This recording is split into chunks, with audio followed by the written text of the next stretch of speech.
The Trump administration needs an army of immigration agents to carry out the largest deportation in history. They hope to find some of them on Colorado's college campuses. CSU is advertising a recruiting session for Border Patrol. 9 News reporter Spencer Sorsher is following this for us tonight. Spencer. Yeah, the school told me tonight it allows federal agencies to recruit at CSU. So while the university may not officially be part of this recruiting event, they okayed it. The posting is through a company called Handshake. They try to connect college students and recent grads with jobs.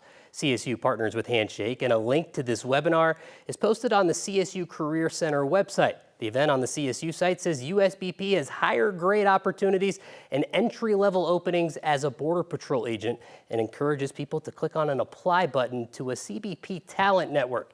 In a statement, the school says external employer events and activities are not affiliated with CSU and are listed on Handshake, quote, only because they may be of interest to members of the university community.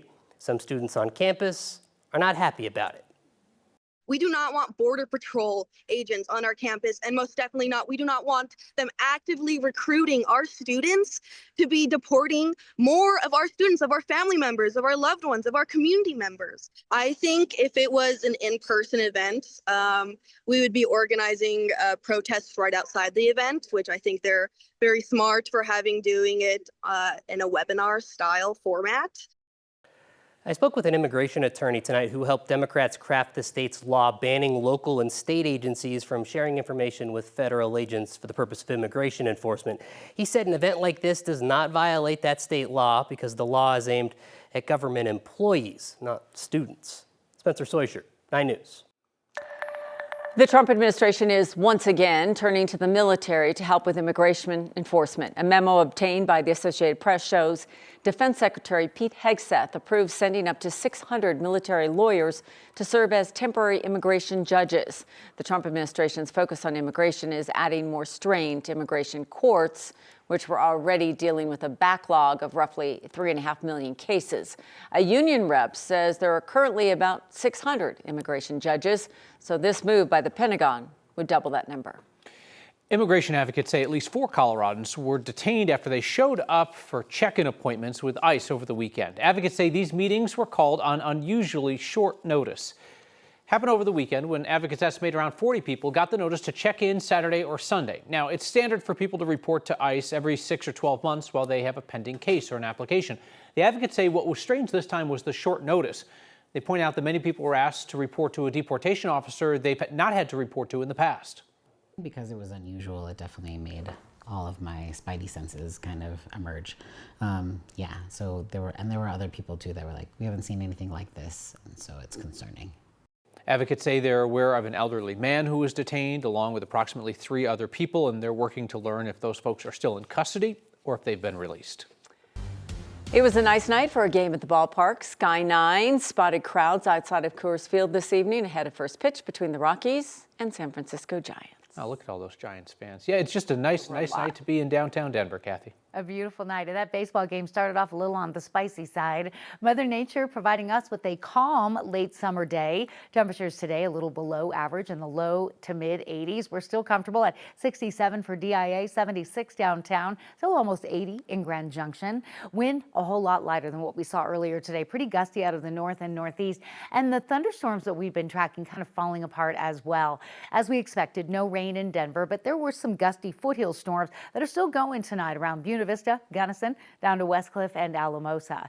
Temperatures trending comfortable over the next few hours. We're in the low 70s now. We'll drop 10 degrees in the wee hours of the morning. So bus stop temperatures will be in the 60s, quickly jumping into the 70s by probably about 10 o'clock in the morning.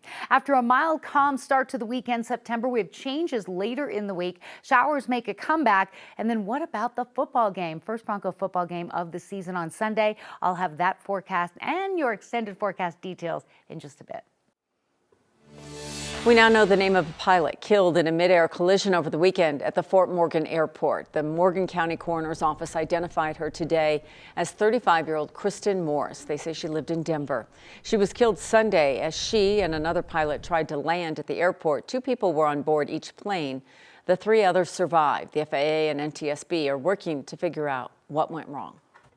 President Trump is moving Space Command headquarters out of Colorado Springs, and he's making it clear he's doing it because of politics. Trump says a big factor is Colorado's mail-in voting, a system that Trump has falsely claimed was rigged against him in the 2020 election. Problem I have with Colorado, one of the big problems, they do mail-in voting. They went to all mail-in voting, so they have automatically crooked elections, and we can't have that. President Trump announced this afternoon Space Command will move to Huntsville, Alabama. This has been a years-long back and forth between the two locations. Trump initially called for the post to be moved to Alabama in the last week of his first presidential term. That decision was later reversed by then President Biden, who said that moving Space Command would be costly and risky from a military perspective. Colorado Springs former Mayor John Suthers, who's a Republican, says today's decision is disappointing. It makes some sense from a narrow political standpoint for a president that carried Alabama 3 times and lost Colorado 3 times. But otherwise, from a national defense perspective and from a interest of the taxpayer perspective, it makes no sense whatsoever. In a rare show of unity, Colorado's entire congressional delegation, Democrats and Republicans, issued a joint statement saying the move will weaken our national security. Colorado Attorney General Phil Weiser, who's a Democrat, says he plans to challenge the move in court, though it's not clear on what grounds. An animal shelter in Brighton says they are overwhelmed and at capacity. This summer, they've taken hundreds of animals, many from hoarding situations. 9 News reporter Shalima Maharaj joins us. And Shalima, you spent the day at the Riverdale Animal Shelter. That's right. The situation has become so hard to manage that the shelter isn't taking in any more animals right now, except in emergency situations. And that's a big step for them. And they say what they're dealing with is unprecedented. It has really been all hands on deck, just a very busy summer. That's an understatement for Tabitha Gormley and the team at Riverdale Animal Shelter in Brighton. Yes, into our dog and optimal area here. In a typical summer, they take in nearly 400 animals. In the last 6 weeks, they've taken in more than double that number. To see so many in a short period of time is definitely abnormal. We have helped take in 4 mass impounds. In mid-July, they took in more than 100 animals from a hoarding situation in North Glen. A couple of weeks later, 70 cats from a seizure in Thornton, then 60 cats from Federal Heights, and last week, 35 animals from a home in Commerce City. Have you ever seen anything like this before? No, I've been in animal welfare for about 12 years. We are the holding and care facility for these pets during the court cases. The shelter has to wait for approval before any of the pets can be put up for adoption. That means caring for hundreds of animals in the meantime. It obviously takes a physical and emotional toll on staff and volunteers, but it also really reaffirms that the work that we do. But they do have other animals waiting for their forever homes, and that could help clear space for those that really need it right now. The way to have the biggest impact would be to adopt a shelter pet. Well, Tabitha says she understands that people really want to help out and adopt these animals that have been through so much. She's just asking for people to be patient with the process, knowing that many of them will eventually need homes. In studio, Shalima Maharaj, 9 News. Barry Morphew has a better chance of being released before he's tried for his wife's murder. His bond remains at $3 million, but today a judge adjusted it so he can await trial at home if a bail bond company is willing to guarantee the money. That would require him to come up with $300,000. Morphew was living in Arizona when he was arrested earlier this year for the death of his wife, Suzanne Morphew. She disappeared from their home in Chaffee County in May of 2020. Her body was found in rural Swatch County 3 years later. Morphew's previous charges were dropped just days before his original trial was set to start. Prosecutors say new evidence, though, ties him to a tranquilizer found in his wife's system. His attorney says he maintains his innocence. Denver's fight to solve homelessness has a new hurdle. The mayor says the city's beginning to lose state and federal housing vouchers that help people transition from shelters into permanent housing. The Denver Housing Authority lost 100 housing vouchers last quarter after federal funds were pulled. The state cut another 80 vouchers as Colorado faced a $1 billion budget shortfall. If those vouchers go away, now the exits for people to leave our shelters and go into permanent housing are blocked. That means those folks get stuck in those transitional shelters for longer and longer. That means people that are on the streets trying to get into those transitional housing sites don't have spots come open. City leaders say as a result, Denver likely won't hit its goal of moving 2,000 people off the streets and into permanent housing this year. New tonight, construction will restart on an apartment complex at Peoria and Colfax in Aurora that burned in a massive fire. In December of 2023, a fire destroyed an apartment complex that was under construction at that corner. No one was hurt. At that time, Aurora Fire Rescue said it was the costliest fire in its history, costing $150 million in damage. No cause was ever determined. Aurora Mayor Mike Kaufman now says construction will resume on the apartment building.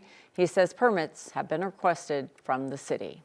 We reached out to the city for some more information about the timeline of that project and if they're taking any extra precautions in light of the fire. We're still waiting to hear about that. New tonight, Waymo's testing out driverless taxis in Denver. That tech company says about a dozen of their cars will start rolling out on city streets this week. Can't ride in one yet. The company told our reporting partners at the Denver Business Journal that they won't be ready for customers until next year. Waymo's driverless taxis are currently offering rides for paying customers in San Francisco, Los Angeles, Phoenix, Atlanta, and Austin. None of those cities gets much in the way of winter weather. Waymo claims the system they're testing out here is trained for winter driving.